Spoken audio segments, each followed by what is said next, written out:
बिस्मिल्लाहिर्रहमानिर्रहीम। अस्सलाम वालेकुम। माई सेल्फ एडवोकेट मियाँ सदी अब्बास देवका। गाड़ी में बैठा था तो दोस्त जो गया वो साथ आया हुआ था, वो गया कहीं एक शॉप पर। तो मेरे ज़हन में ख़्याल आया कि क्यों ना आपके लिए एक अच्छी सी वीडियो बनाई जाए कि जो मेरे जो नौजवान भाई हैं, नौजवान वकला भाई, नौजवान वकला बहनें हैं, अमूमन उनके पास जो केसेस आते हैं वो बेल्स वगैरह के ज़्यादा आते हैं। ठीक है, छोटी मोटी बेल्स आ गई, प्री टेस्ट बेल को छोटे माइनर ऑफेंसेस में करवा ली, पोस्ट टेस्ट बेल जो है जिसे हम ज़मानत बाद गिरफ़्तारी कहते हैं वो करवा ली।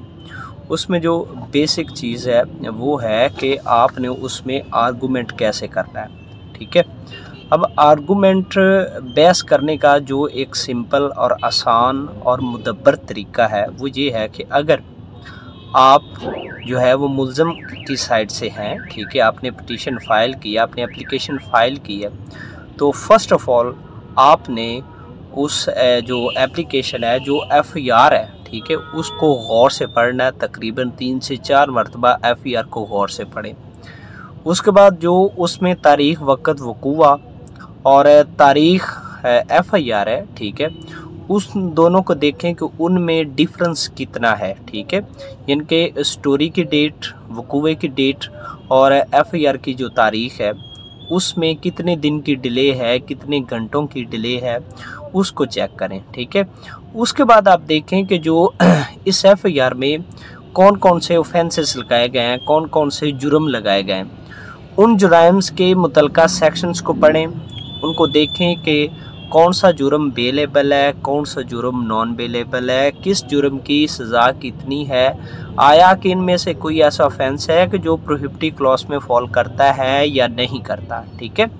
अमूमी तौर पर जो प्रोहिबिटिव क्लॉज में ऐसे तमाम ऑफेंसेस फॉल करते हैं जिनकी सज़ा जो है ना वो 10 साल से ज़्यादा है, वो प्रोहिबिटिव क्लॉज में फॉल करते हैं। ठीक है, उसके बाद आपने स्टोरी को देखना है। आपने हर मुल्ज़म का जो रोल है उसे बाइफरकेट करके, यानी कि अलग-अलग हर मुल्ज़म का रोल देखना है, किस मुल्ज़म को कितना रोल मंसूब किया गया है, कितना उसका किरदार जो है वो बताया गया उस FIR में, और क्या आपने ये देखना है कि क्या इस एप्लीकेशन की, इस FIR की जो स्टोरी है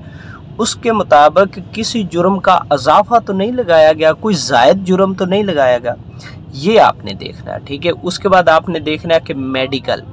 जो मेडिकल है MLC वो क्या कहता है। ठीक है, आया कि जिन ज़रबात की बाबत उस FIR में लिखा है क्या वो ज़रबात मेडिकल कोरोबरेट कर रहा है, और मेडिकल में भी date of time of examination, उसमें हॉस्पिटल पहुंचने का जो टाइम है, वो डेट ऑफ अकरेंस का टाइम, वो सारी चीज़ों को आपने जो है वो देखना है। ठीक है, ये 3-4 चीज़ें आपने मेलाफाइडी साबित करनी होती कि ये जो प्रोसिक्यूशन की जो मुस्तगीस है, कंप्लेनेंट है, उसकी ये मेलाफाइडी है, उसने बदनीति को आप शो करना है, आपने शो करना है कि उसने ये बदनीति के साथ जो है ना वो FIR दर्ज करवाई है। उसके बाद मेन चीज़ आती है बोन ऑफ कंटेंशन, वो हर केस की होती है, वो होती है वजह अनाद, कि क्या वजह बनी कि उन्होंने आपके खिलाफ केस फाइल किया, और वो भी जो प्रोसिक्यूशन है यानी कि मुस्तगीस है वो भी अमूमन FIR में इस चीज़ का जिक्र करते हैं कि मैंने किस वजह से ये FIR करवाई है। आपने उस को देखना है कि इसकी जो बोन ऑफ कंटेंशन है, जो रीज़न है, जो वजह नाद, उसको आपने क्रैक करने की कोशिश करनी है। उसके बाद आपने अकरेंस देखना है कि ये डे लाइट अकरेंस है, दिन का वकूआ है या रात का वकूआ है, FIR नाम जो है वो नॉमिनेटेड है या वो बाद में मुल्ज़म को नामजद किया गया है। ठीक है, ये सारी चीज़ें देखनी है। उसके बाद आप अपने जो आपका मुल्ज़म उससे सारी चीज़ें पूछनी है कि कोई मुल्ज़म ऐसा भी हो सकता है कि जो उस वकूवे के वक़्त वहाँ पर मौजूद नहीं होता है, तो उसको प्ली ऑफ एलिबी कहते हैं कि वो प्ली लेता है कि मैं जनाब at the time of occurrence I was not present at the spot, कि मैं उस वक्त जो जय वकूवा पर मौजूद ही नहीं था। ठीक है, ये सारी चीज़ें आपने देखनी है। ठीक है, जब आप चीज़ को समझेंगे, FIR को पढ़ेंगे, तो आपको पता चल जाएगा किस मुलजम पर कितना बर्डन है या उसे कितना दबाया गया FIR में, कितना उस पर जोर डाला गया FIR में, ठीक है। उसके बाद अगर आप प्रोसिक्यूशन की जानिब से हैं, आप कंप्लेनेंट की जानिब से हैं, यानी कि मुद्दई की जानिब से हैं, तो आपने ये देखना है कि क्या मेरी स्टोरी के मुताबिक या मेरी FIR के मुताबिक मुतल्लिका जुराइम लगाए गए। अगर नहीं लगाए गए तो जो जुर्म आपका बनता है वो उसकी आप एप्लीकेशन दें, DPP को दे दें, डिस्ट्रिक्ट पब्लिक प्रोसिक्यूटर को दे दें, या डिस्ट्रिक्ट पुलिस ऑफिसर या CPO सिटी पुलिस ऑफिसर जो भी है वो आपका, आप उसके पास एप्लीकेशन फाइल करें कि जनाब मेरी जो स्टोरी है, जो मेरी FIR की स्टोरी है, उस पर ये जुर्म बनता है और इन्होंने ये जुर्म नहीं लगाया, ठीक है। उसके बाद आपने जुर्म की जो है वो प्रोहिबिटरी क्लॉज देखनी है कि कौन कौन से जुर्म जो है वो प्रोहिबिटरी क्लॉज में फॉल करते हैं। उसके बाद आपने अपनी वजहानात को भी सामने रखना होता है और मुलजमान का जो किरदार है उसको अदालत को बताना होता है कि जनाब मुलजमान जो है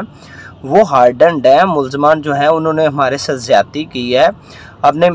उन्होंने ये वकूआ किया है और जानबूझकर किया है, ये ग्रज है, इस ग्रज की वजह से इन्होंने ये मामलात किए हैं, ठीक है। बहरहाल आपने अगर आप अच्छी FIR पढ़ेंगे दोनों साइड से ही, अगर आप FIR पढ़ेंगे, FIR को देखेंगे, FIR के मुतल्लिका ऑफेंसेस के सेक्शंस को आप रीड आउट करेंगे तो डेफिनेटली आप एक अच्छे स्पीकर बन सकते हैं। जो बहस का तरीका है वो ये है कि सबसे पहले अगर मुलजम की तरफ से है तो सबसे पहले आपने जिस मुलजम की बेल है उसका सिर्फ आपने रोल बताना है कि जनाब इस मुलजम पर इतना रोल है, या इसने फ़र्ज़ करें अगर प्रोसिक्यूशन में वो चीज़ें लिखते हैं कि जनाब इसने छुरी मारकर जो है वो ज़रब पहुंचाई है, तो वो सिर्फ इतना लिखें कि मैं जनाब इस मुलजम पर जो इल्ज़ाम है कि इसने मजरूब को छुरी मारकर, बाजू पर छुरी मारकर उसे जो मजरूब किया है, ठीक है। उसके बाद आप वो टाइम ऑफ अकरेंस पे जाएं, डेट ऑफ अकरेंस पे जाएं, डेट ऑफ FIR पे जाएं और फिर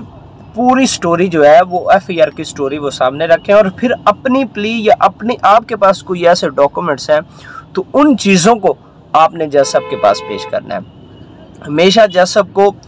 योर ऑनर या सर कह के मुखातब करना है, माई लॉर्ड या मी लॉर्ड का वर्ड इस्तेमाल ना करें, ये अच्छा नहीं होता, ये इस्तेमाल ही नहीं करना चाहिए। और जो आपके मुखालिफ काउंसिल हैं उनको लर्नड काउंसिल या लर्नड फेलो आप कह लें, लर्नड ब्रदर आप कह लें, ठीक है।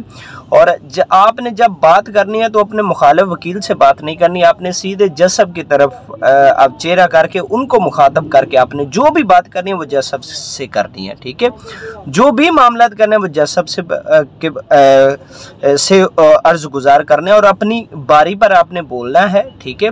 दूसरे की गुफ्तगू में आपने उसे इंटरप्ट नहीं करना, उसकी मुदाखलत नहीं करनी, ये अच्छी नहीं होते, ठीक है। अपनी रिप्यूट बनाए रखनी है। तो इंशाल्लाह किसी दीगर वीडियो में आपको एक अच्छा सा मैसेज देंगे, एक अच्छा सा पैगाम के साथ हाजिर होगा। तब तक के लिए अल्लाह हाफिज़।